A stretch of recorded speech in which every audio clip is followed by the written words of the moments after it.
Good afternoon, everyone.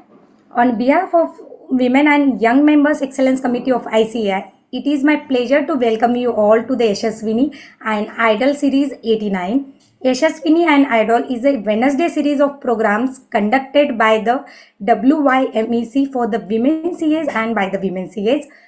This series is an extension of Sky High Symposium, which concluded its 100 episodes. It is one of the committee's initiatives to not only disseminate information to women members on technical updation and non-technical skills, but also to empower and inspire women members to come at forefront and realize their verbal skills at public forum. I want to welcome Preeti ma'am. Good afternoon, Preeti ma'am.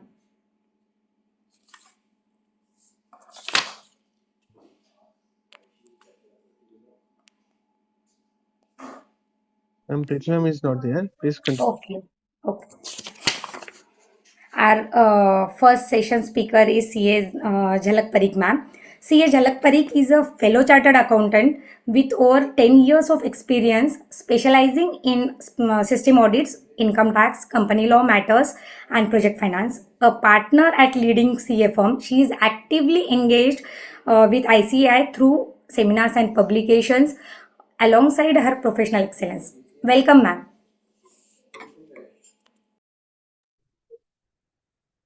Thank you so much, Ria, for a warm welcome. First of all, I would like to thank the committee of WIMEC for inviting me for such a very beautiful session on DPDPA. And I also like to acknowledge the efforts made by this team, who are every Wednesday, you all are coming with a very good technical and non-technical topics and continuously doing this. Also, congratulations to all of you for completing 100 episodes of WIMEC Yashaswini series. So today I would be speaking on the framework of statutory framework of DPDPA, the penalties and as a chartered accountants, where we are standing our role as a CAs, where we can uh, help our clients or organizations to implement DPDPA.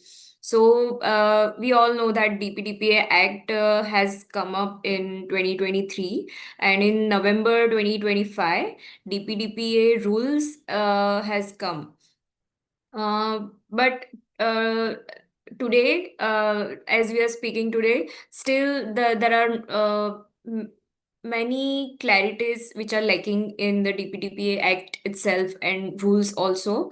So right now, as a chartered accountants, we have no specified role per se in rules, or also there are no clarities about what were the SDFs, who will be notified to do such audits.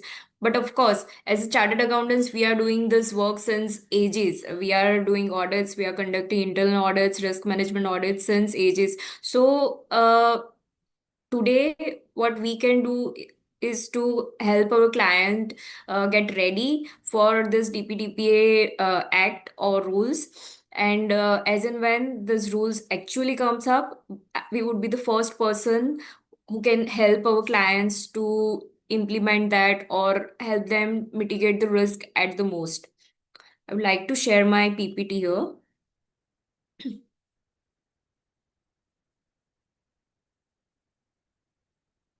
Is it visible? Okay. Uh,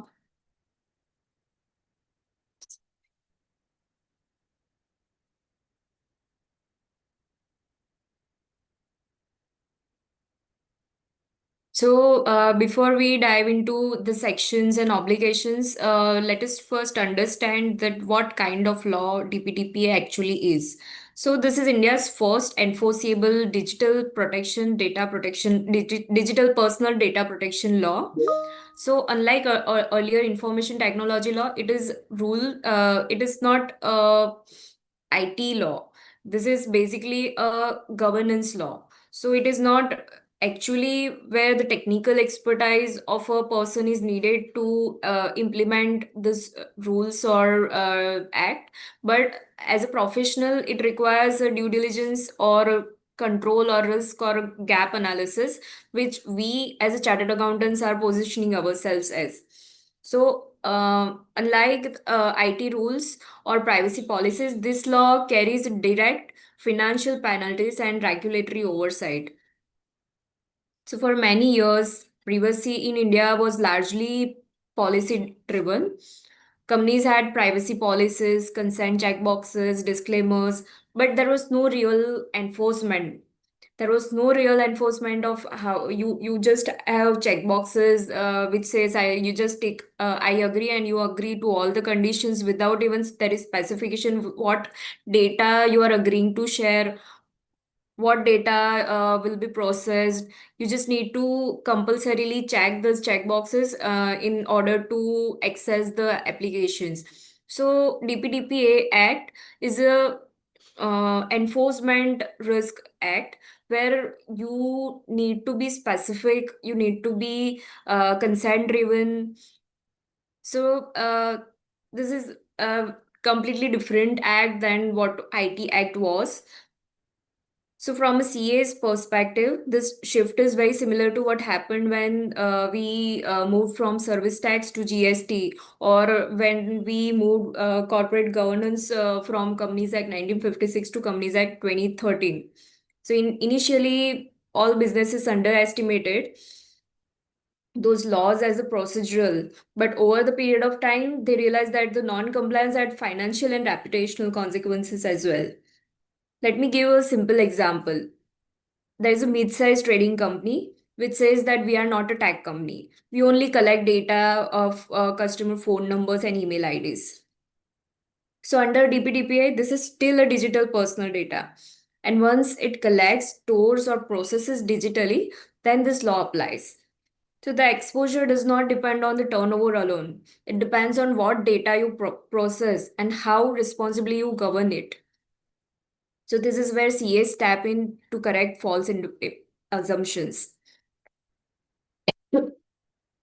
Also, DPDPA is not asking whether your intention was bad. It only asks whether your systems, controls, or governance were reasonable or not. If there is a data breach and company cannot demonstrate that it has documented safeguards or it has defined responsibilities or it has a response mechanism, then this penalty exposure arises even without having a malicious intent. So this is not a IT failure. This is a governance failure.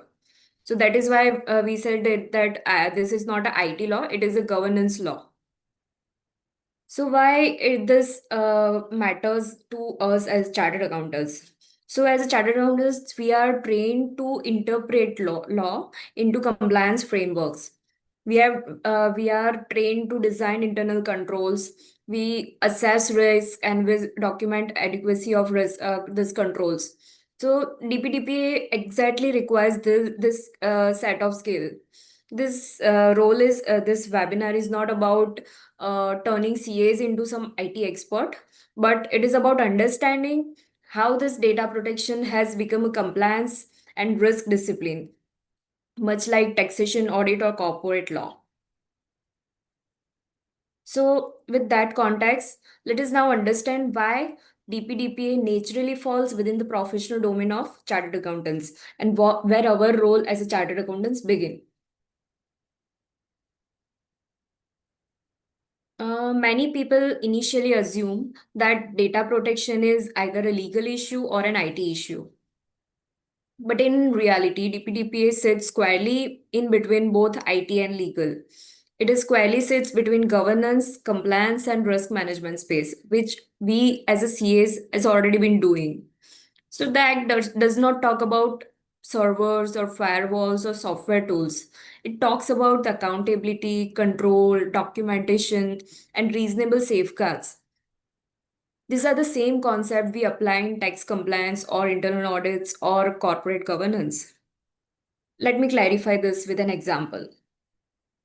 A company may have an excellent IT infrastructure, but it is lacking the clarity on who owns the personal data, There are no documented processes of consent management. There are no defined escalation during incidents. They are not defined purpose limitations. So, from DPDPA perspective, the company is non-compliant, even though it is having a very robust technology or it is having a great technology spend, it is still can be a non-compliant company. So this is identical to having a accounting software but having a no internal controls. So we must understand here that technology does not replace governance. Even having a very good technology, you can be non-governance company and having a be you could be a non-compliant company. DPDPA introduces monetary penalties, which can be a very significant. Any law that creates financial exposure automatically becomes relevant for chartered accountants. So management may ask you that what is our exposure in financial term? How do we mitigate it? What are the documents we must keep for regulatory scrutiny? And what will protect us? So these are the questions not relevant for an IT guy. These are the risk and compliance questions that traditionally answered by chartered accountants. One more important misconception is that DPDPA applies only to large tech companies.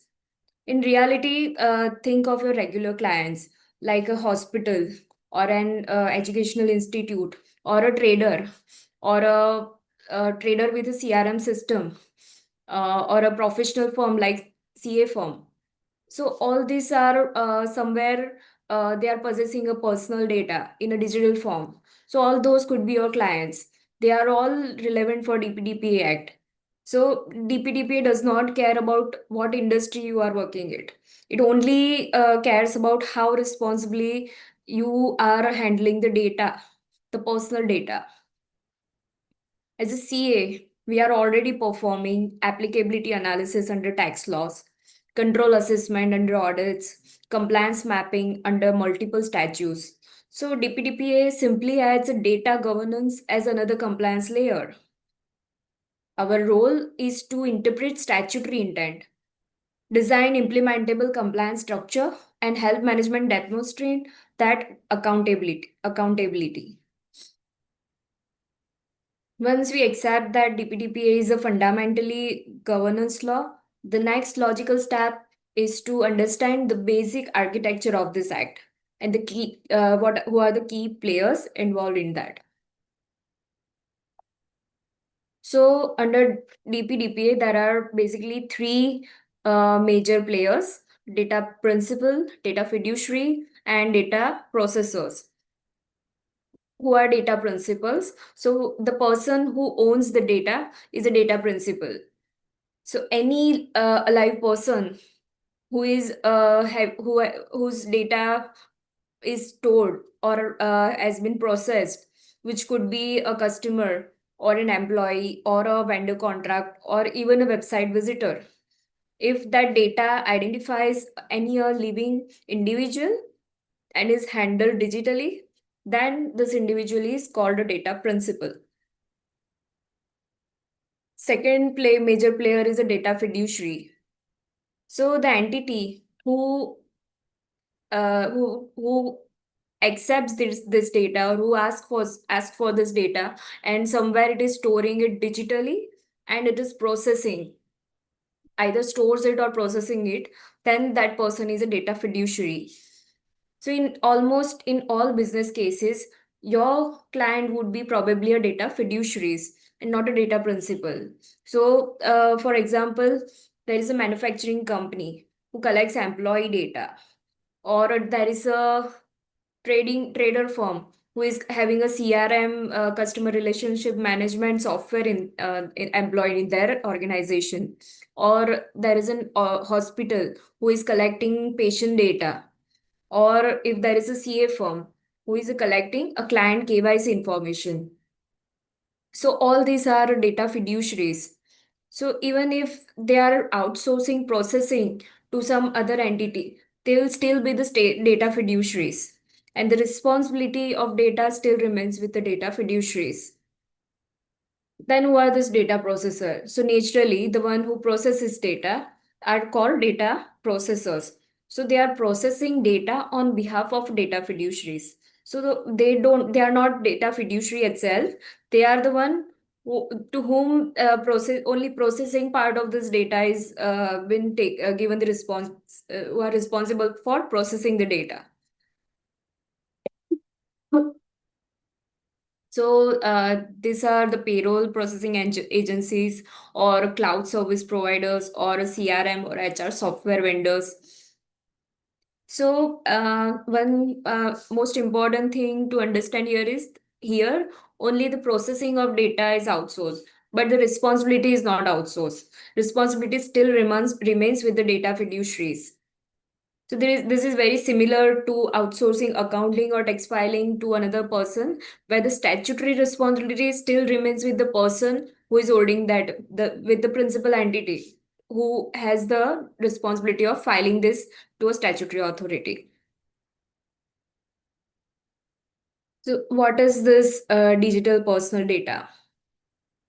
The main idea behind the whole act is where this data act is applicable.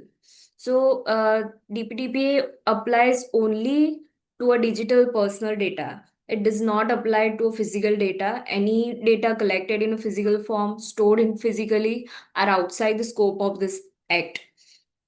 So any data collected digitally or collected physically, but later on they are digitized, then these are the data that are covered under the scope of this act. So, from a CA's perspective, this distinction helps define our compliance boundaries. Another important thing to understand is that there are no territorial boundaries where this act is applied. Of course, it is applied in India, but if data is processed outside India, but which is in the connection with offering goods or services in India, still act applies to that entity as well.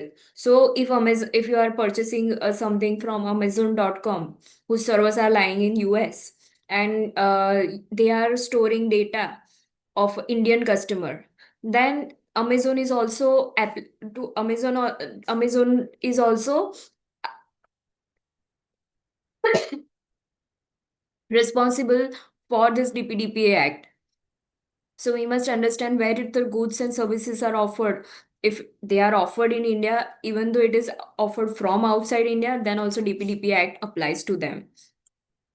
So this is very relevant for any of the overseas group companies or Indian businesses who are using foreign service providers.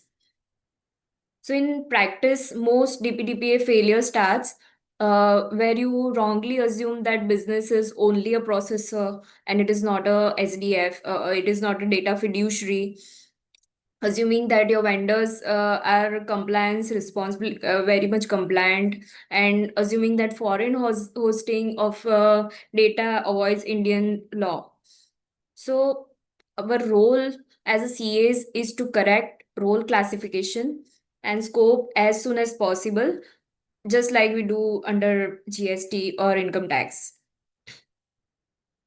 Once roles and applicability are clear, uh, we must understand what are obligations that actually arises for a data fiduciaries where compliance efforts must be focused.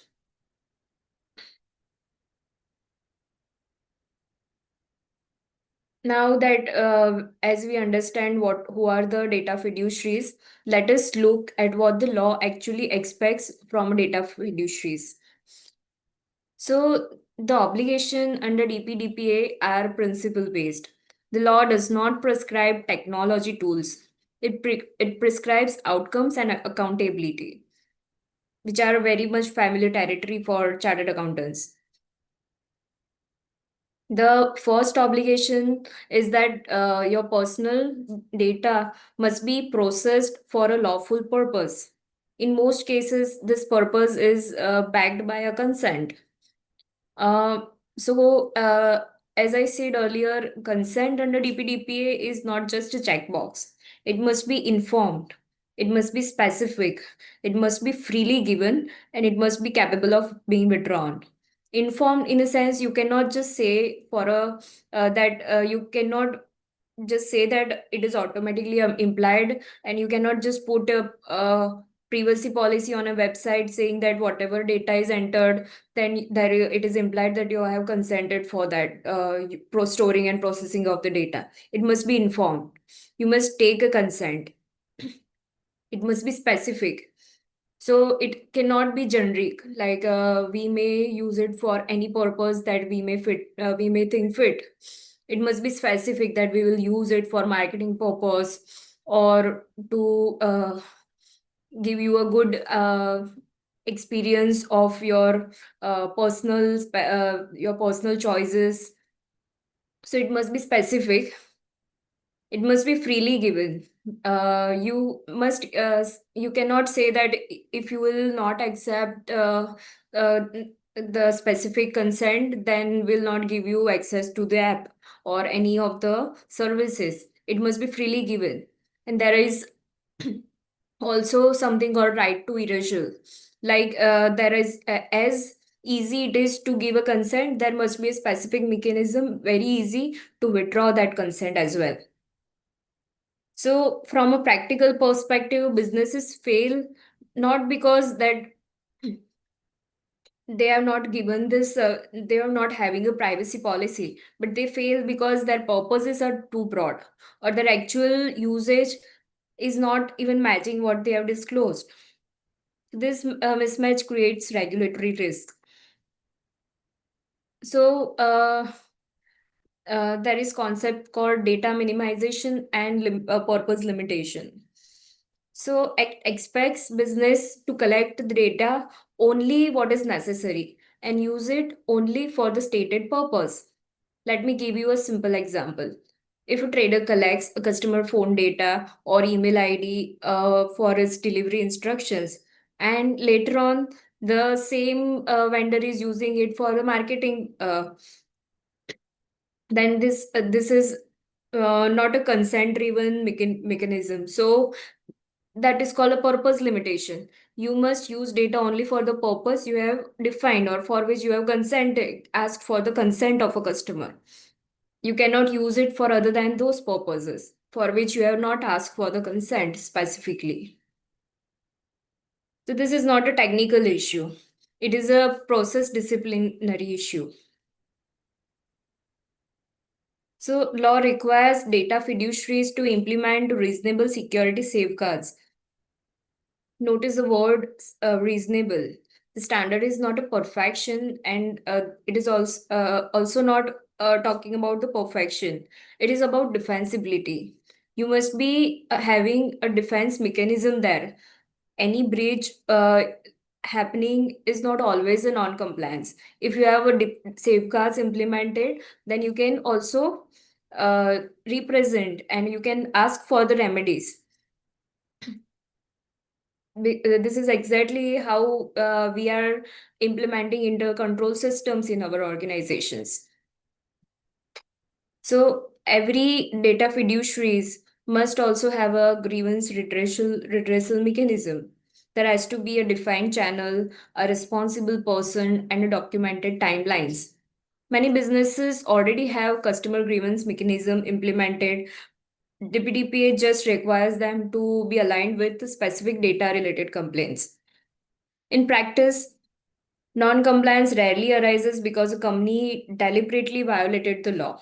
It, uh, it arises because there are responsibilities which are unclear, there are processes which are undocumented, and there are compliance ownership which are fragmented. As a CA, our role is to bring structure, documentation, and accountability for our organizations.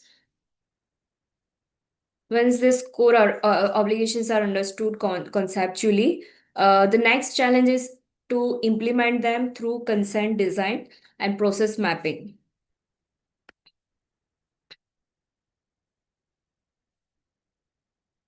So this slide is where most businesses believe they are compliant, but actually they are not, or exposed to a risk of a non-compliance. Many organizations think that they have a privacy policy on their website or a consent checkbox, and that is sufficient. But under DPDPA, these assumptions are very risky. Consent is a legal foundation, and it is not just a formality. So there has to be a legal basis for processing any of the personal data. So the consent under DPDPA must be informed, specific, it must be purpose bound, and capable of being withdrawn. Generic language like it is for business purpose is this does not meet the standards of DPDPA. If consent is withdrawn, processing must stop unless another lawful basis exists. This introduces an operational challenge that requires planning and not just policy drafting. So once consent has been withdrawn, you must have be having a very legal basis why you even though consent is withdrawn, you have still kept the data stored. Okay, that is also allowed. But then if there is some legal proceeding going on, or you have some basis that this data is needed for given another consent, then only you can keep that data. But you must be having that mechanism and operational mechanism when the data or consent is withdrawn. You must delete it from all the your analysis models or all the data wherever you have stored those data. So the act requires data fiduciaries to issue a clear notices to its data principals. So this data notices must explain that what data they are collecting, what data they are storing, why this data has been collected, how it will be used, how it will be processed, how rights can be exercised. So, from a CA perspective, the key risk is about disconnection. Disconnection between what notice actually says and what actually business are practicing. If these both are different, then there is no data mapping. So, regulators are saying test practices, not just documents. So, that is what is called data mapping, the missing link. Consent and notices cannot be assessed in isolation. They must be mapped to actual business processes. For example, HR onboarding, payroll processing, or customer onboarding, vendor management, CRM or marketing workflows. Each process involves data collection, data storage, usage, or sharing. If consent does not cover any of the steps in this life cycle, then there is an exposure. Consider a simple customer relationship management system.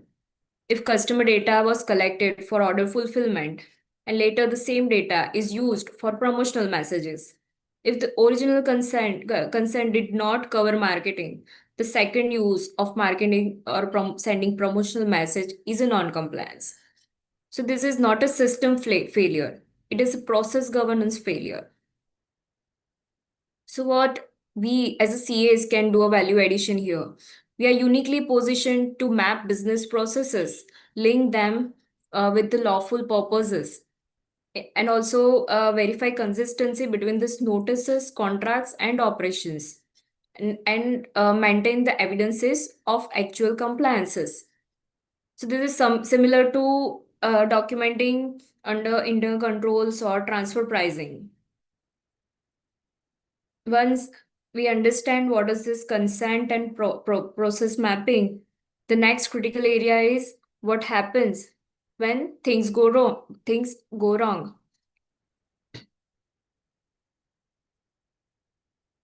Data breaches and incidents response. So many organizations assume that a data breach is it means a hacking of data, which is not true. Under DPDPA, this is a misunderstanding. Data breach is also any of the unauthorized access to the data, accidental disclosure of data, loss of data, or improper usage of personal digital personal data. even an internal organizational mistake can also qualify as a breach. So breach always does not require malicious intent. For example, there is an employee in your organization who emails an Excel file containing your customer data to a wrong recipient. This is a failure. This is a breach under data DPDPA. Even though there was no malicious intent, then still it is a breach under DPDPA. And data fiduciaries are responsible for the breach. Let us say there is a laptop containing employee data and that is lost. That is also breach. If there is some employee in your organization who has exited and still there are access rights which are not revoked, then that is also a breach under DPDPA. These are common operational lapses and not cyber attacks. So yet even though they are not cyber attacks, they still create a compliance exposure. Another thing is that DPDPA requires notification to Data Protection Board. So in certain cases, to also data principals. So as and when there is a breach, it says as and when there is a breach, you must notify to Data Protection Board. So as soon as data fiduciary comes under the knowledge of any of the breach under DPDPA, it must inform the Data Protection Board. So the focus here is on the timeliness, the completeness, and the accuracy of information shared. So any delay or incomplete disclosure often attracts greater scrutiny than the breach itself. So even after any breach has occurred, if you do not notify to DP board or your customer, then it involves even more penalties than breach itself. So in most breach cases, your regulator will not ask you whether there was a failure of any firewall or whether there was any hacking. They'll not ask those questions. They'll generally ask that, did you have any incident response plan drafted or documented? Did you have roles and escalation defined in your organization? Was the management informed properly or promptly? And are there any corrective actions or corrective steps you have documented? So these are governance and documentation question and not IT configuration questions. So as a chartered accountants, we play a critical stabilizing role here. So we ensure the factual and defensible disclosures. We can help advise management on regulatory obligations. We can also help them ensure the factual and defensible disclosures are made. We can help them coordinate between legal, IT, and management. We can play a significant role in connecting all these three departments. We can help them document mitigation steps. This is very, very much similar to handling a regulatory notice or any scrutiny proceedings. Even post incidents, we as a CA can help in analyzing the root cause of the incident. Also, we can help strengthening their internal control system. We can help them quantify the financial exposure to this risk. We can also help them update their policies or processes.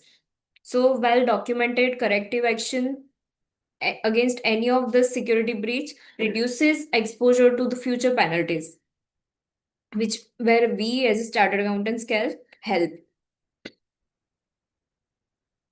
So once we understood this breach handling, the next layer of compliance applies to the entities which with having a higher data risk profiles, which are called significant data fiduciaries, SDFs in DPDPA. So law is not impliedly apply to all the data fiduciaries, is not giving mandate to all the data fiduciaries to appoint a DPO or considering a periodic audits. It is only saying that the significant data fiduciaries are responsible for appointing a DPO or DPIA or conducting a regularly digital data protection impact assessment, which we call it as an audit under DPDPA. So today there is a maximum confusion or misinformation exists in here where many believe that DPDPA automatically mandates audit for all the companies, which is not correct. The Act has introduced this concept of significant data fiduciaries, but this SDF status is not an automatic, it is a notification based. So, as on date, there are no SDFs which has been notified by the government. But as soon as these SDFs will be notified, they will be mandatorily require to appoint DPO or conduct DPIA audits. So, probably who would be this SDFs? So, it depends on the volume and sensitivity of personal data they are possessing, or it depends on the rights of individual, risk to the rights of an individual, impact on the public order or sovereignty, and use of emerging technologies. So this is risk-based classification, and it is not based on the turnover or size of an organization. So most businesses today are not SDFs unless they are notified. So what are the additional obligations for this SDFs? Once an entity is notified as an SDF, there are additional obligations that arises, which is first is appointment of a data protection officer. The any organization who is notified as significant data fiduciary must appoint one person as a data protection officer in their organization. They must annually conduct data protection impact assessment, which is called as DPIA, and they are also required to conduct periodic review of their compliances. So these are the obligation which reflects the enhanced accountability and not having a punitive intent. So what is this DPIA? DPIA is essentially a risk assessment exercise. So it involves identifying high risk data, the activities which are processing this high risk data, assessing impact of this processing on a individual, and then documenting the mitigation controls implemented by an organization.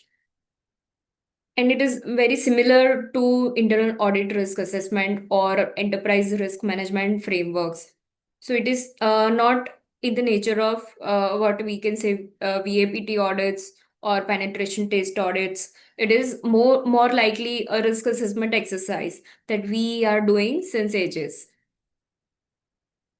So in real implementation, DPIA success depends on the quality of this documentation, clarity of assumptions, and defensible decision making.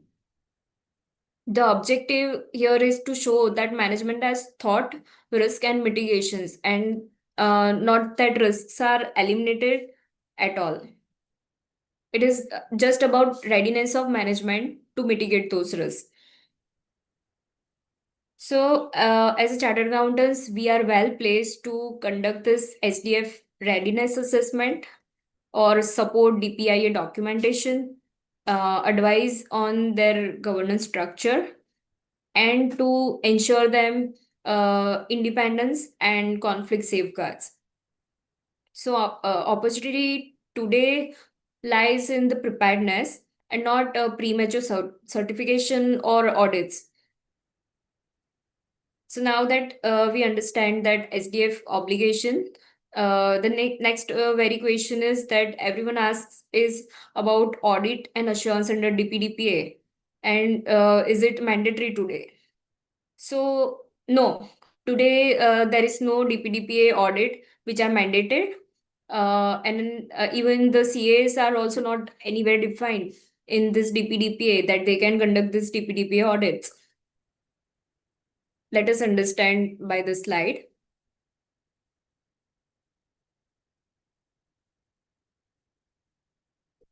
Uh, so from a professional ethics and risk perspective, there is a lot of noise in the market that DPDP audits are mandatory, but let us separate it from what law says and what is being marketed. DPDPA introduces the concept of an independent data auditor. However, as of today, there are no notified eligibility or qualification criteria.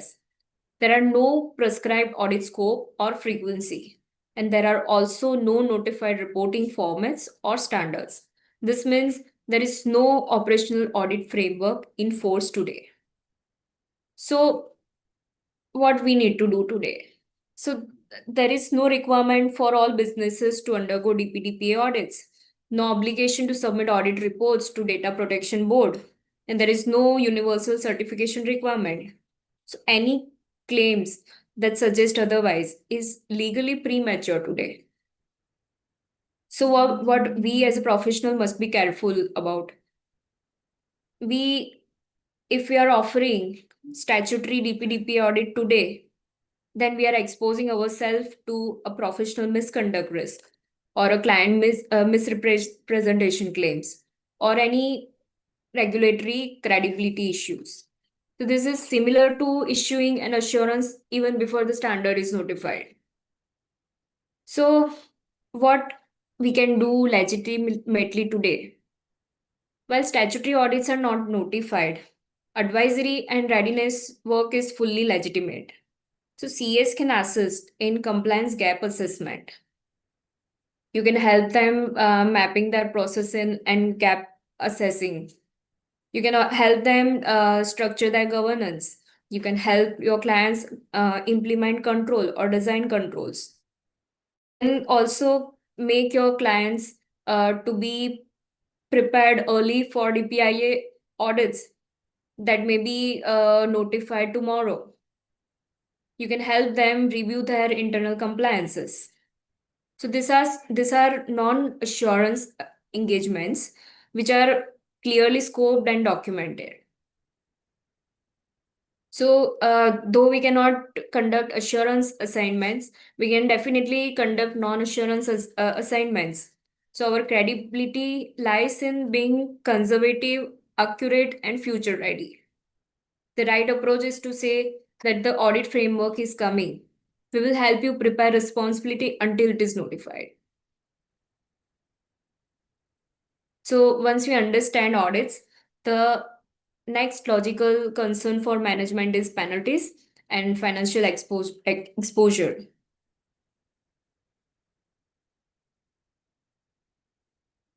So this slide answers the question that what management will inevitably ask you as a chartered accountant. What is the downside of getting this wrong? DPTPA is a penalty-driven compliance law. The enforcement mechanism is civil and regulatory. There are no criminal penal provisions in this, but the financial exposure can still be very significant. Under DPDPA, there are penal provisions which are where penalties are ranging from rupees 10,000 to up to rupees 250 crore. So the financial exposure is very significant if there is a breach. So what is the nature of penalties under DPDPA? Penalties under DPDPA are imposed by Data Protection Board of India. So they are monetary in nature. They are linked to a specific failure, and it is discretionary within the statutory limits. So this means that these penalties are not automatic. They are only applied as and when there is Data Protection Board of India where it thinks fit, and it is under the statutory limits defined under the Act.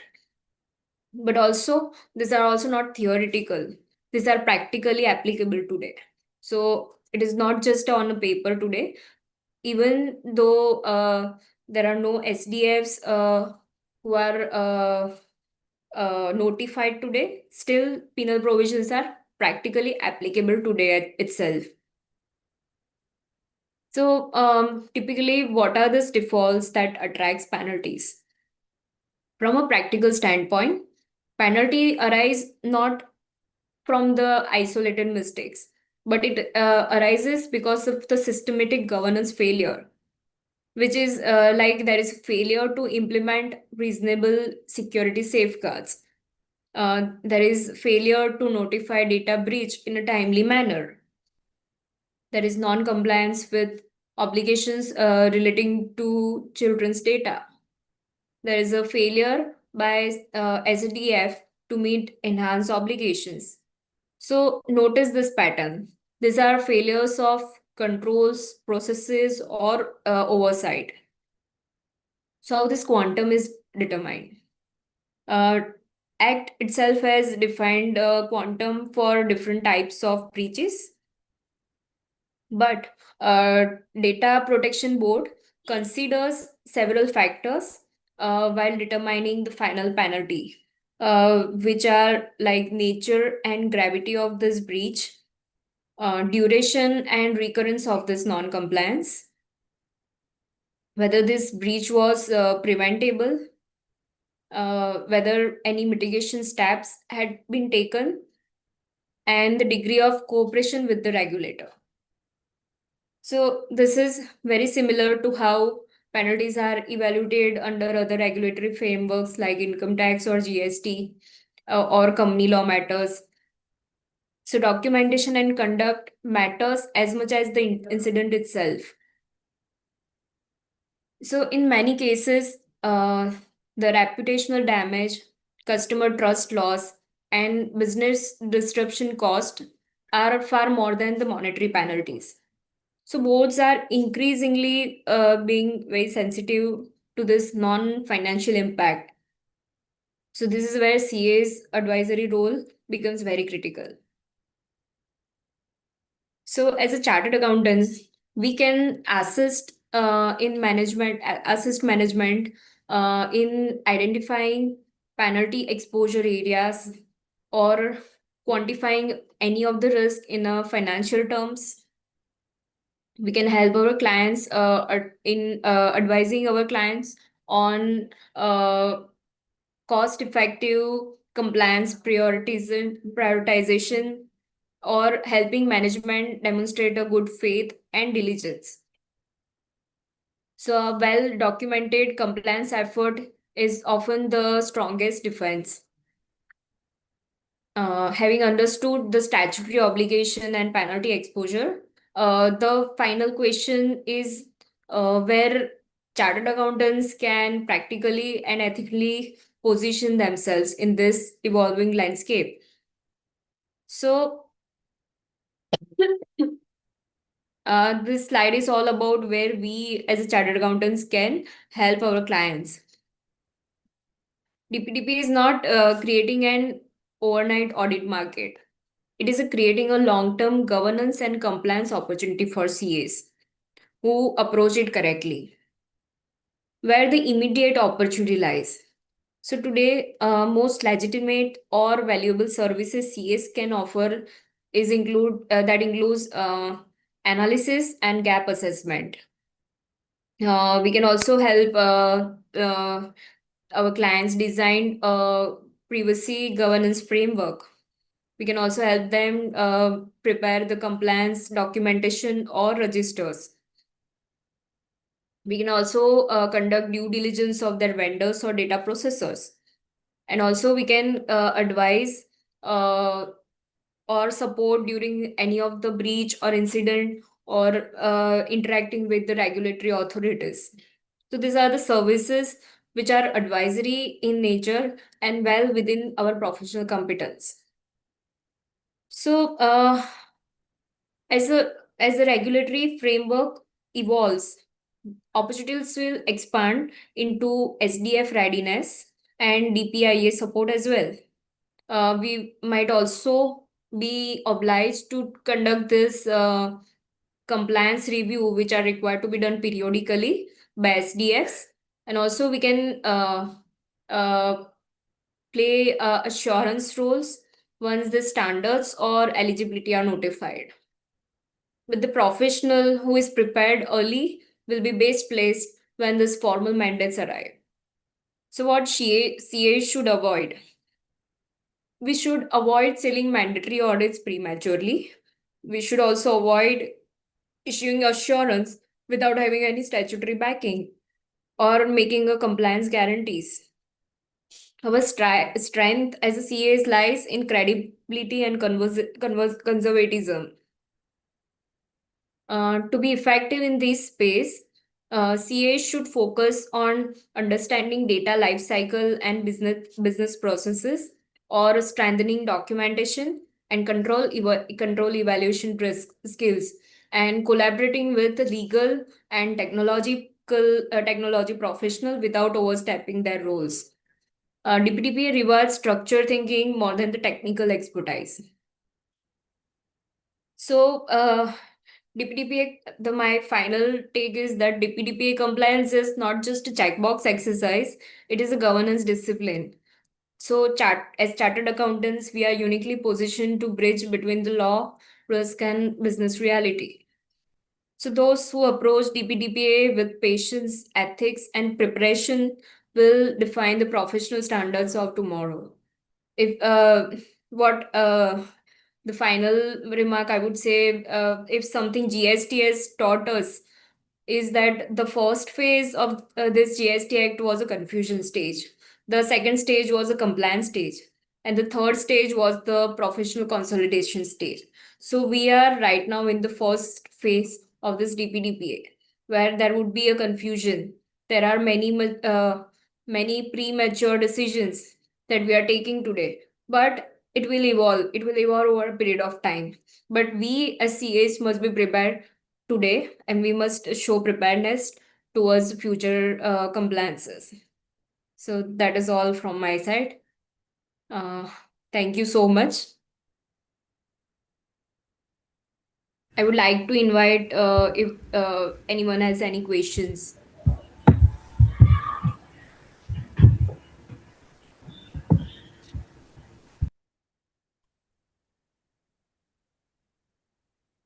Am I audible, ma'am? Yes, I am. Yes, you are. And there is one question. Yes.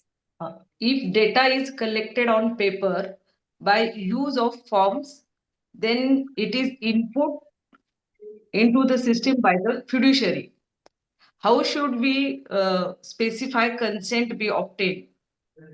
It is obtained as the part of physical form. Then Okay. then is that consent applicable only to the data on form, or can be it constitute to be applicable to data once it is entered into the system by digitized by the fiduciary? Yes. So any data collected physically is outside the scope of DPDPA. So when the data was collected physically, there is no obligation under DPDPA.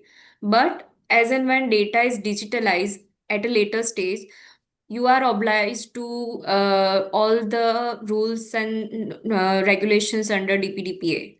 So as and when data is digitized, you must ask for the fresh consent from the data principals. You need to have a specific consent for storing or processing those data. So as a data fiduciaries, when you are converting a physical data in a digital form, you must ask for the consent from data principals. Ma'am, in short, he is asking data should consent be given by data principal digitally while himself submitting digitally, or sufficient if it is given on the paper form? No, it could be any way. It could be a Okay. physical or a digitized form. Okay. Okay. Ma'am, one another question there is, if the company is Indian, but Hmm. the data is stored and kept outside India, will this act apply, or this applies to data digitized and kept inside India? No, even though you have a data servers outside India, but you have some services, or it is in connection with some goods provided or services provided in India, then this DPDP Act applies. So it is not that only data stored in India, there are no territorial boundaries that it should be stored in India. But territory applies when deciding about where this data or services, where the goods or services has been provided to this data principals. If data principal is in India, and you're collecting data from an Indian human live person, then this DPDP Act applies. Even though your servers or even the company is a foreign company, still the DPDP Act applies to them as well. Ma'am, generally, which department must be held responsible for breach in data, IT, risk, internal audit, or user department? There are two concepts, data fiduciaries and SDFs, significant data fiduciaries. So if it is a SDF, they must appoint a DPO, data protection officer, who would be primarily responsible for any of the data breach. But in case of general data fiduciaries who are not SDFs, then the organization itself, all the person who are responsible for this organization are equally responsible for data breach.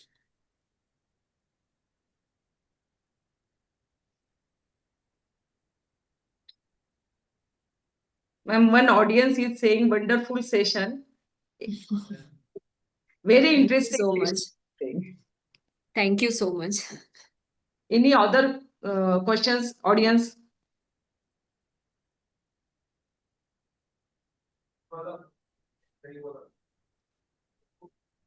Okay. Thank you, CA Jhalak Parikh ma'am. You have given insightful knowledge about DPDPI.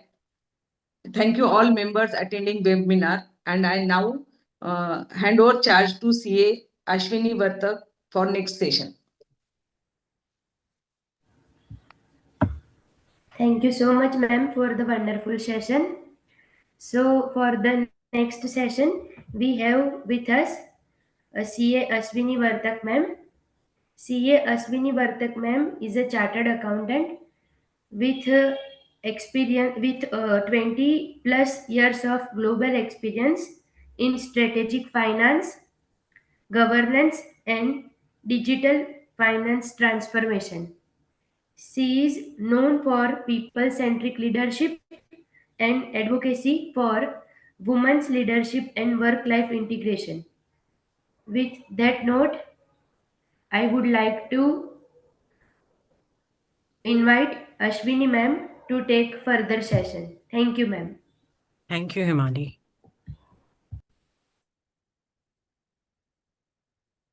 Good afternoon, everyone. Let me know if you can see the slide.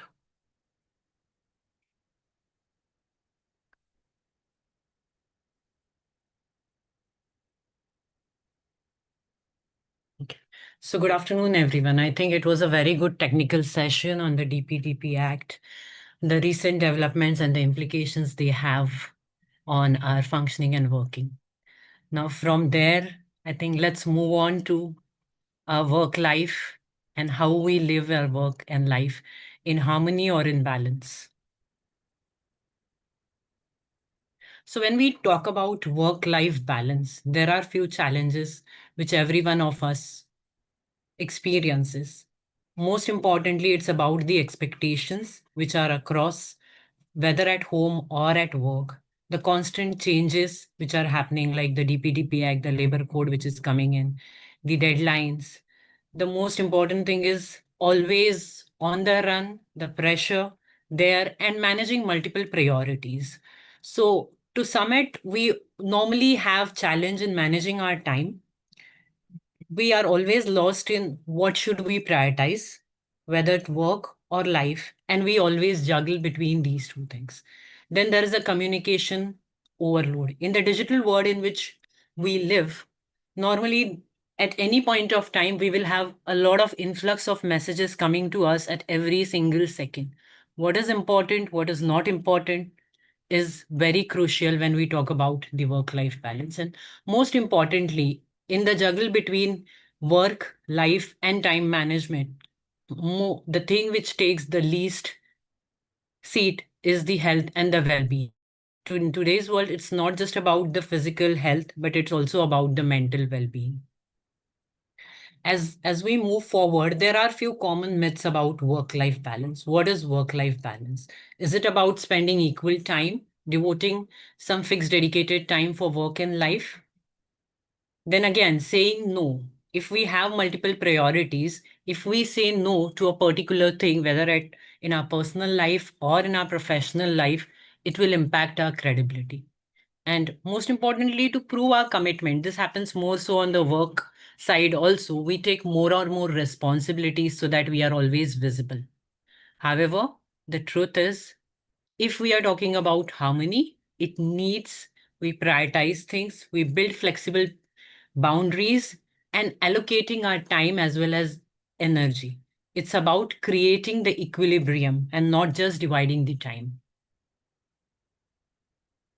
Now, maybe I would like to run a quick Menti poll if you guys want to. What is the current state of your work life? Do you feel you have a balanced, relaxed life?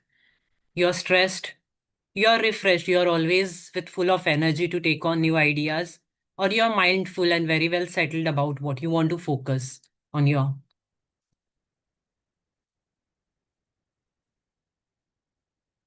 I'm not sure if you're able to access the Menti poll.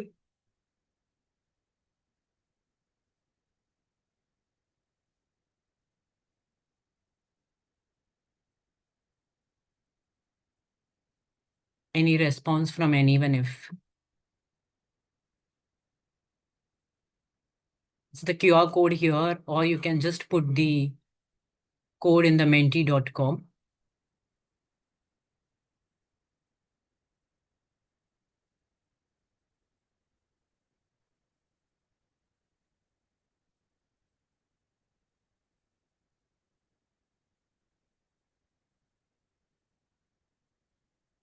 Maybe the moderators can see if there are any responses from the people. They are able to log into the poll.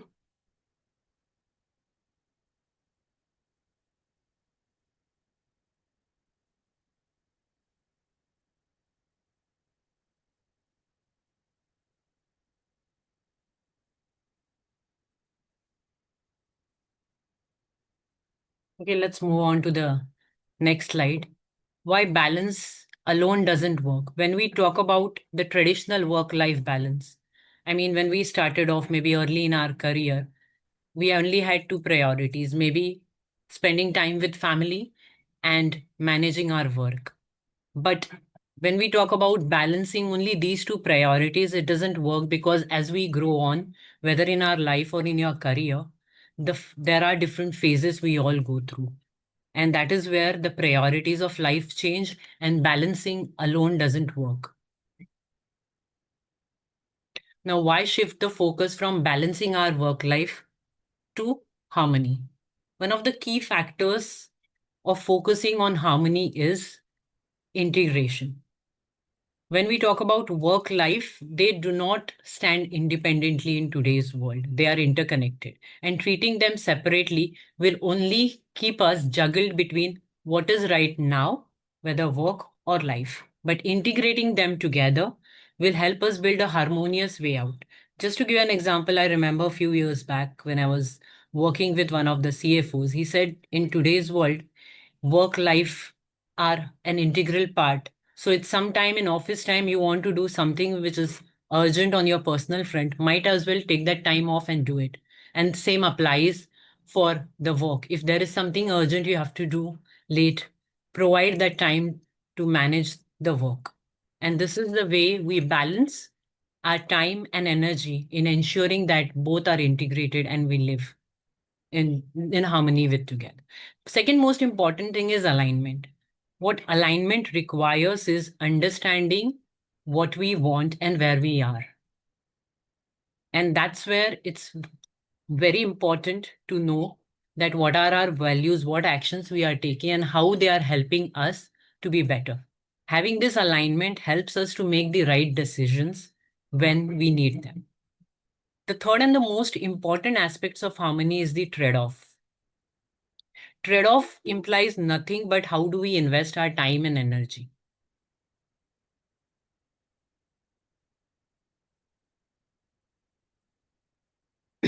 So sometimes there are important tasks which needs a lot of our time but very little level of our energy. So those are the tasks which we can schedule at a time where we are very low on energy. There are some times where the task requires a very high deal of attention. That's where we invest the maximum focus time.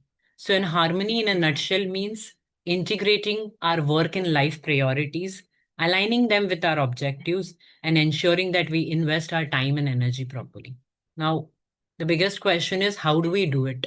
It's good in theory, but practically, when we have someone sitting on our head to finish a priority or to run to meet an important deadline, how do we manage all of these?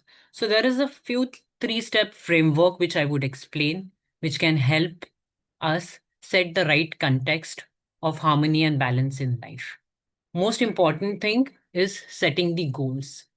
So the key aspect of setting the goals is we know what we are doing and why we are doing it. And for us as women, it helps us clear the confusion which we have. Many a times, if we don't have clear goals, we feel guilty, maybe not devoting right time for our family, maybe not devoting right time for the work and prioritizing our family. So to avoid all of these, it's very important that we are clear what we want to do and what are our main goals in life. They also make it easier for us to determine what are the opportunities we can say no. Now, no, like we saw in the earlier slide, does not always mean it will impact your credibility. If we are very clear on where and what we want to do in life and setting these goals, then we can very clearly identify opportunities where we can say no and avoid that unnecessary stress or jugglery in our life. Second most important is yes, we know what we want, where we want to go. But still, each of the goals takes a significant amount of time. So, how do I devote one single time which I have to multiple goals? So, that's where prioritization comes. Prioritizations, it helps us understand what is urgent as well as important and which needs our attention. Depending upon the target or the goals which we want to achieve, we can prioritize our time and have focused time for each of the priority. Priorities now, as we move across, the priorities shift. Early in our career, when we start off, work is our major focus. So maybe we devote 80% of our time to work and 20% time. But as the family progresses and as we move up the career ladder, we try to see what is the maximum balance which we can have, and we can have equilibrium between the two. So our priorities shift. Sometimes we want to go very aggressive on our career. Sometimes we want to settle more with our family life, and we prefer to maintain a stable and a steady career. So that's where prioritization helps. Once we have the goal and priorities set, the most important part is execution. How do we execute them in a timely manner in order to ensure that we move and achieve them peacefully?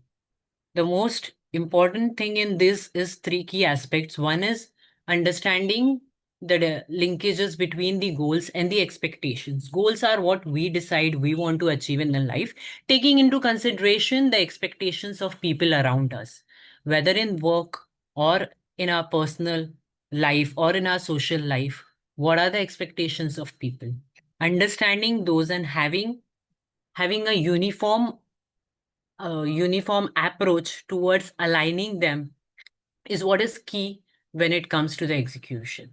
Now, what all this does is it helps us make a decision about what we want to do.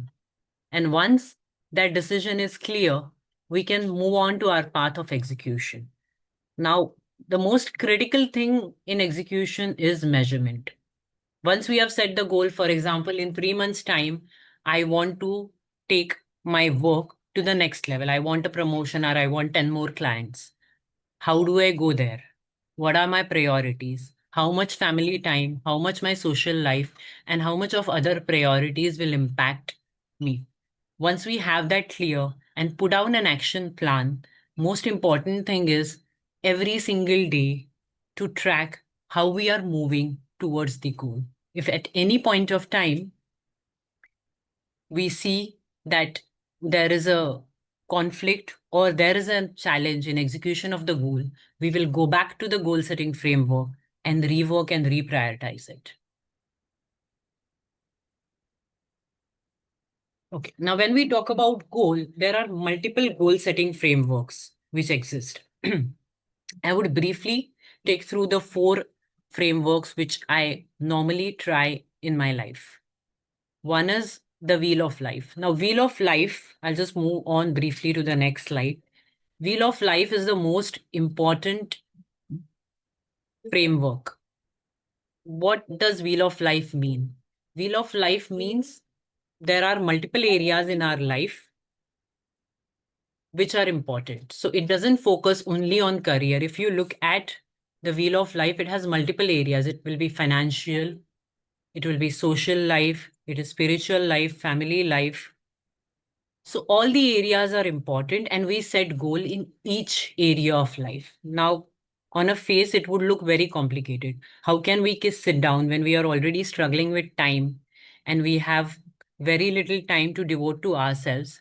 How can we set goals in each of the areas time? To start with, I'll suggest a very simple example, which I normally do. Put down what are the more critical areas of your life which you feel you want to balance or you want to create in harmony in. For each those areas on a scale of 10, put down the rating where you are, whether you are on 5, whether you are on 8, 10 being the most optimum state where you are happy to be in that state of career or life.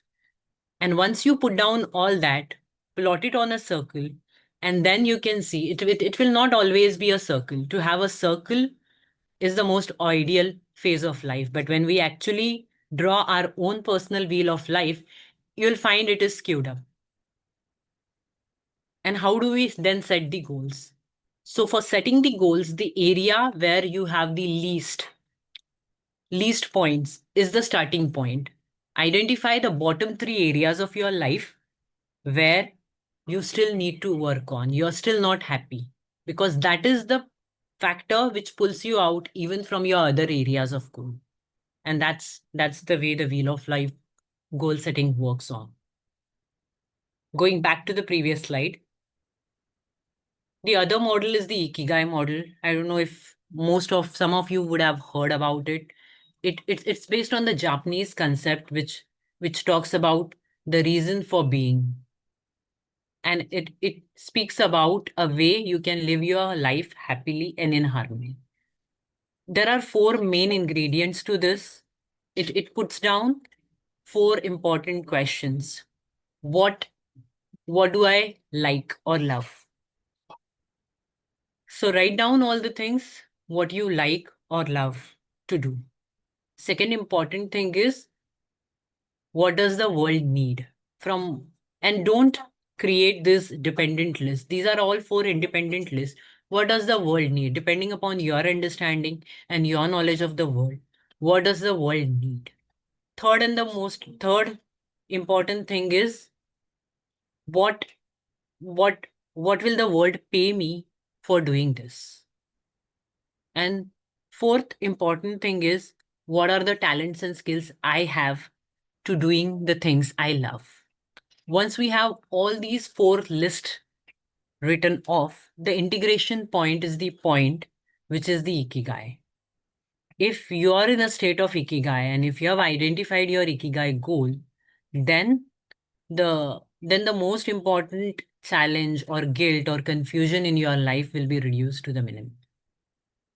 The next 2 rules I'll briefly explain. It's about the Warren Buffett's rule of 5 to 25.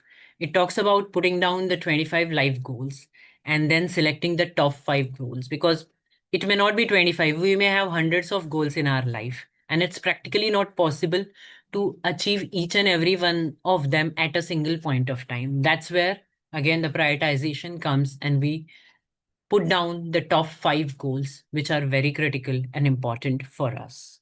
The most important thing is the rest 20 goals, which are not important, we have to put it in a not to do list and ignore it till we have clearly achieved our first 5 goals.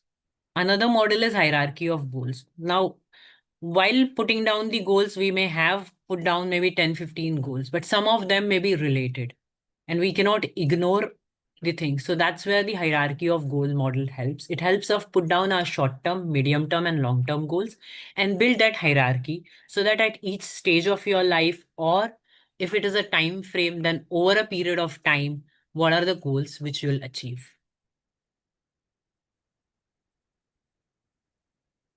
I think I've run through this. Now, next comes, once your goals are set, how do we prioritize? Technically, there are many ways on which we can prioritize. The most simplest way is a yes and no model. Against each goal, we just need to answer for ourselves, is this important? Is this important now? Should I devote my time and energy to this? The simple yes no model helps us bring that clarity on what we want to do when. Similarly, there are other prioritization models. I think we all would have heard of the Eisenhower matrix, which talks about the urgent and the important task. What is important? What is urgent? Maybe put down all the list of activities in all the 4 quadrants and then start with what is most urgent as well as important. Then move on to what is important. Then move on to urgent. And the last is not important and not urgent. Next is the ABCD method. It again depends on the clarity which we have in terms of prioritization and putting down what we need to do first. Next. And similarly, we have the Moscow, that is the Maslow energy level. And last but not the least is the eat the frog method. Now, eat the frog method is something which is an implementation technique also, where you put down the most difficult task at your highest level of energy. Many a times when we build our task list or when we put down our to-do list for the job, we sometimes get lost in doing the routine things over the day that at the end of the day, we are so frustrated that we are not able to focus on one of the most important or important tasks. And that's where eat the frog technique helps us. Now here again, as you go through it, I would just suggest maybe look out for yourself. What is the areas of life you want to prioritize? Whether it's your career, your health, your family time, or personal time. It's very important to take time off to understand where you are on your career, your family, and your health and personal time off. When I talk about personal time, it's also about the me time. I think in today's world, when we are constantly traveling or working on our work and family priorities, we lose out onto the me time. I would suggest having a dedicated me time, that is your personal time, where you can focus on what you want to do in the life, whether your day has progressed well, what you wanted to achieve personally for you, you are on track. Now comes the next stage after prioritization, which is clarity in execution. Once you have your goals set and you have prioritized what you want to do first, the next step is in execution. In execution, the first step is creating an action plan. When we talk about action plan, it's about breaking down what are the things you need to do to achieve the goal. It can be about taking or learning a new skill. It can be about taking some support in the family so that you can have more time for yourself or your work or other priorities. It can be about focusing on areas where you want to build on for your future life. So, depending upon what your goals are, it's very important to put down a clear action plan. Once you have an action plan ready, the next thing is about scheduling your time. So when scheduling your time, you can either use a fixed calendar based method of scheduling where you can put down your priorities and your goals and have a dedicated time each day for your goals and priorities. Or the second way is the focus time. The most important thing is to understand where and what you want to focus on. Now, for everyone, our day goes on and our focus spans goes from high to low during the day. Some people are morning focused, so they get up early and they start their day early. Some are late nights or late evening workers. So at that kind of time, the focus is high. So depending upon what is your focus area, you would need to schedule your task and your times and accordingly prioritize things in life. The next most important thing is the weekly check-ins. Now, many a times we set the goal, we put on the action plan, but we don't know whether we are following. Here, not only doing a weekly assessment of what we had planned for the week where we have time, it also helps to have an accountability buddy. Having someone in your close family or friend circle with whom you share what are your priorities, what are your goals, what are you going to do for the week, and then catch up with the person at the end of the week to understand and actually make yourself accountable whether you have done it or you have not done it. And last but not the least is the continuous improvement piece. So as we prepare our goals, priorities, and the execution plan, it's more important to understand that plans are not static. In today's world, where things change dynamically at every stage and at every point of time, we need to revisit our plan and our priorities on relatively frequent basis to ensure that we stay in touch with our life goals and rework on our schedule, as well as do an improvement in terms of knowledge and learning to make ourselves better. So, to summarize what we have seen today is achieving work life balance. There are five more key elements. One is clearly about defining the priorities, which help us understand our daily activities. What we need to do today and what we need to do tomorrow is all defined by what is important for us. Time management, or I will also call it as energy management, scheduling our time and energy properly and ensuring that we meet it. Now, one of the key challenges which many a times we face in time management is I prepare my day schedule. But unfortunately, I'm also dependent on 10 other people. And the thing, maybe I planned 1 hour of time for finishing of an activity. It goes beyond that 1 hour. What do I do now? So that's where we rework not just on our time management schedule on every day, but take a weekly holistic overview of what we have done in the last 1 week and where we need to rework on our time management. Sometimes it can be that our focus times are vitiated, and that's where we end up giving more time to the activities which we have scheduling for a shorter time. Third important thing is taking breaks. Now, continuous 8 hours or 10 hours of working normally results into a mental fatigue, and we are not able to have that dedicated focus which is required. That's why it's more important to take regular breaks, whether you take the break 4 times a day or you take regular hourly breaks, it's very important. And secondly, it's also important what we do during those breaks. Just taking a 5 minutes break, pick up the mobile and scan through few shots or the Instagram post is not going to help you. Sometimes improve our focus for the day.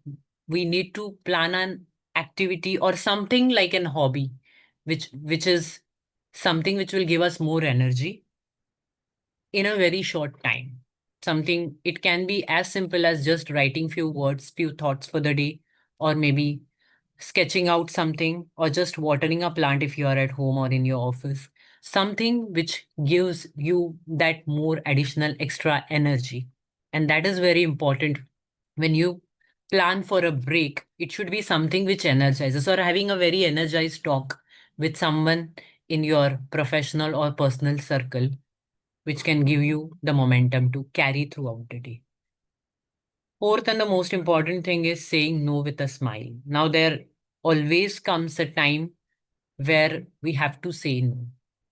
And saying that with a no, at the same time, having the buy in from the person and an understanding that, okay, this is the reason I'm saying no, is something goes a long way in maintaining the relationships and ensuring that we have harmony in our life. And most importantly, schedule your days. I understand there are times when we might be, especially during the quarter end, month end, or the tax return or audit filing timelines, where we practically run helter skelter with multiple calls, with multiple activities. But instead, in spite of all these challenges, it's most important that every night when you go to bed or every day when you get up, you have to have a plan of what are my tasks, what are my activities, what are my goals, what are the things I want to do today. And based on that, phase out your day. It's possible that out of the 10 activities, 2 or 3 may not be achieved, but that's okay. You can reschedule them. Rescheduling. And more importantly, whenever you have such activities where you consciously reschedule, one of the things which I normally do is I put a date and a time tag to it. For example, if there is something I want to start reading a book, I start reading a book and I don't start it today. I don't start it tomorrow. I then put a tag that, okay, on a weekend, I at least pick up this book and read one page. Now, in today's digital world, how can digital tools help us? So there are various smart tools which are available, which can schedule, plan, or utilize our time in a better way. Few of the things I have listed down, you can go to Google and search for a few more things. Having dynamic buffers, that's the agentic calendar management. Having an automated tool which takes care of your calendar for very high intense meetings, you can have a 15-minute break buffer. Like we spoke about break, for meetings which require a lot of your mental time, you can have a 15-minute break so that it gives you that momentum and energy to go deeper into the next meetings you have scheduled for the day.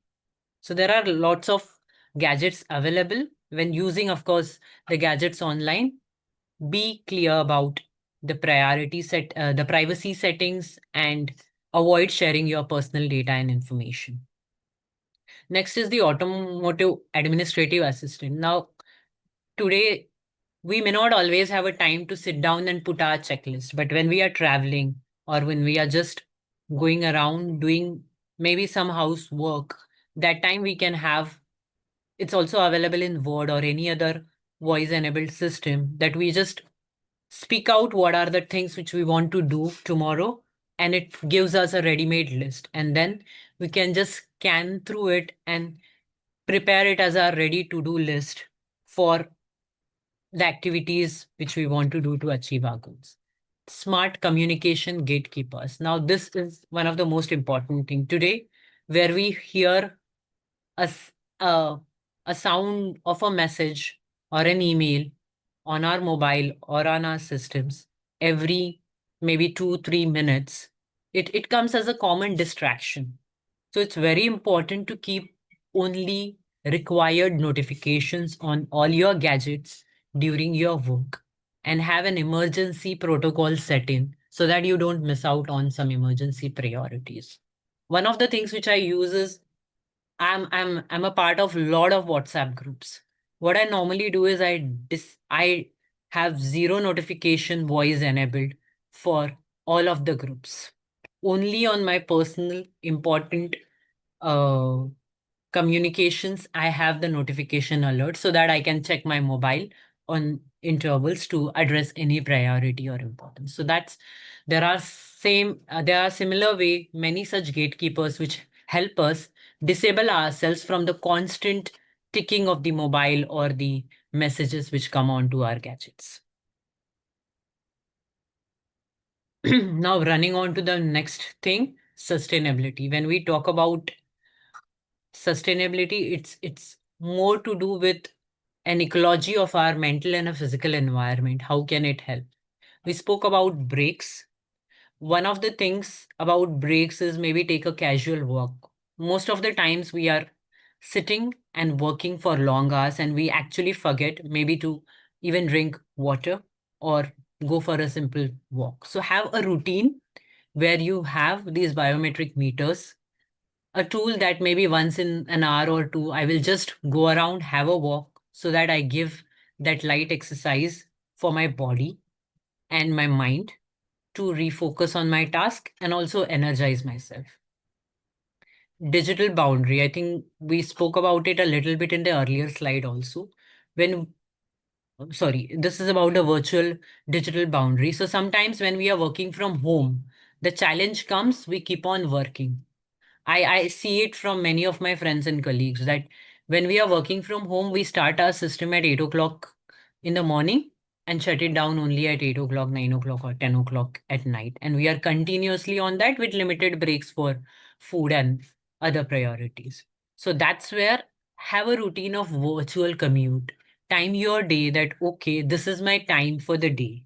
I will take, if even if there are my work requirements which need me to work beyond say 5 or 6 o'clock, which is the ideal time which we can aspire for, uh, still have a virtual commute break of say 15 minutes where you take that time to completely cut off your work and also have a routine set for your work day end, because many a times if you go with your work priorities or your plan for tomorrow onto the bed, it disturbs our sleep, and that's one of the major reasons for sleep insomnia or sleep disorders which we see in today's area. And once your sleep is impacted, it also impacts your next day and your days to come in terms of your work and prayer performance. Last but not the least of the gadgets is enhanced learning and skill acquisition. Now, it's possible that we have lots of digital media which comes to us every day and we don't have time to read through all. Secondly, we think everything is important and we need to know everything, because if we don't know, someone else will know it and they will take lead and we will not be able to contribute effectively. That's where there are various tools available online which can help you have a small video or a small graphics or a text of very long literature, and you can have a look at that to decide whether you really want to devote how much time and when for understanding of that area of learning. It really helps us. If you look at, there is a video tool which can summarize a 30-minute session into a 5 minutes quick, pointing out what are the key learnings from that session. And if you want, anyways, as a deep learner, if we want to go deeper into it, we can always go and go into that and watch out the full videos. Now, like we saw early, coming back to the practical ways, management of energy and time is what is important. Setting the boundaries. We have spoken less on setting the boundaries. It's very important, whether on the family, friends, social network, or your professional fund.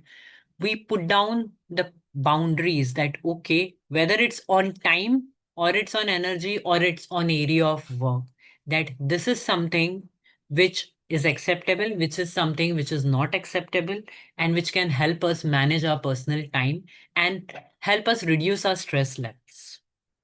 And the last point on this slide, because most of the other things I think we have covered in the earlier slides, is support.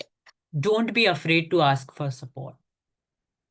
I mean, if you need to hire an external help to manage some things at home, if you need to hire someone in office to finish off some routine operational juggling of data, take that call now and ask for that support so that you focus your time on quality living and quality work.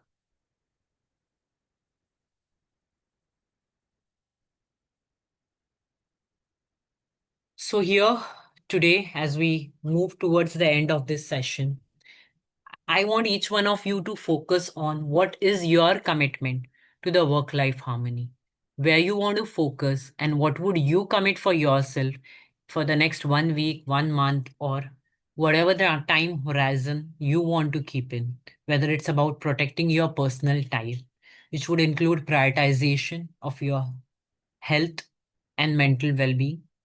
Revisit the priorities, check onto your goals regularly, where you are on what you want to achieve, or are you driven by what people think and what you should do. So this is something which I see very common when I interact with mentees, that they want to do 10 things and there are five other people who are suggesting them what is important and what should be their priority. But it's not about what someone else thinks your priority is. It's about what you think your priority and why is it that your priority. That is where you need to revisit your priorities regularly to ensure that you are in touch with whatever goals you want to achieve. And again, set your boundaries, ask for support, and cultivate that balance every day. It's possible that there might be one single day which is very heavy on work. Then plan maybe the next few days, some time where you take a good time off with your family, friends, or only with yourself so that you can maintain your equilibrium in life. So, achieving harmony, what it requires is making intentional choices. It's very important that we decide, we make our choices on what we want to do and what we don't want to do. Embracing perfections. It's not required that everything has to be perfect every time or even the first time. It's more important that we deliver the message clearly and we adapt to the situation so that we complete a particular activity. Focusing on priorities is always a matter of choice, and it is something which goes a long way in achieving it. Setting boundaries, practical self care, these are things which we should watch out to ensure that we live in harmony. Harmony again is a journey and it's not a destination. It's not that okay, I have put in top 5 goals which I want to achieve in 3 years' time, and after 3 years' time I have achieved them, I'm living in harmony. It's an everyday thought, it's an every week journey where we see ourselves moving forward and living with our priorities. Last but not the least, believe yourself. Enjoy life, take it easy. Now, like we spoke in the previous slides, imperfections. We should not be very much obsessed with perfection. If you look at here, you can see keep calm is repeated twice. Now, this is what when I was preparing and handling this to digital media, one of the chat GPTs gave me this slide. Rather than fretting, oh no, this is wrong and I should have it perfect, I kept it like it is. It is no harm in having an additional word or a repeat word in this slide. So it's all about believe in yourself, think positive, enjoy life. And yes, you can do it. We have all heard the stories of maybe Indra Nui saying, you cannot have it all. Now, while that may be true, it's more important to know what is that all, because that all is very important. That all is what we define for ourselves as priorities of our life. For example, when we talk about taking break and doing certain activities, there are various things which people may say, okay, if you have a break time, let's catch up for a small tea or a coffee break. But whether you want to do that, you need it. That is what you define. One of the hacks which I want to share about the breaks is one of the leaders, what he would do is he will have a book reading stand in his office next to his laptop, and he will put down a book he wants to read for the month. And every day in his office time, when he needs a break, he would read one page, and he will read that one page till a time he is able to get the crux of it and put it into the actionable learnings from that. Only when he can put down an actionable learnings from that what he has learned, he will move on to the next page. So there are many such simple hacks and tools which you can use in your everyday life to make it balanced, or I would say more importantly, to live in harmony with yourself. Any questions?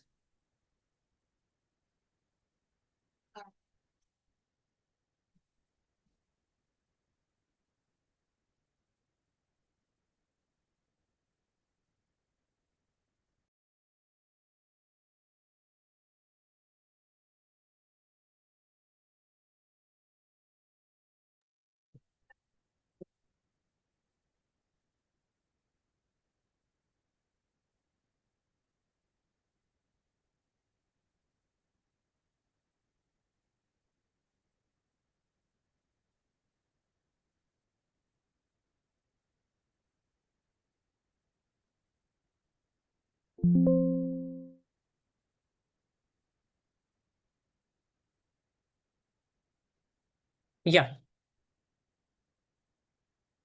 Yes, yes.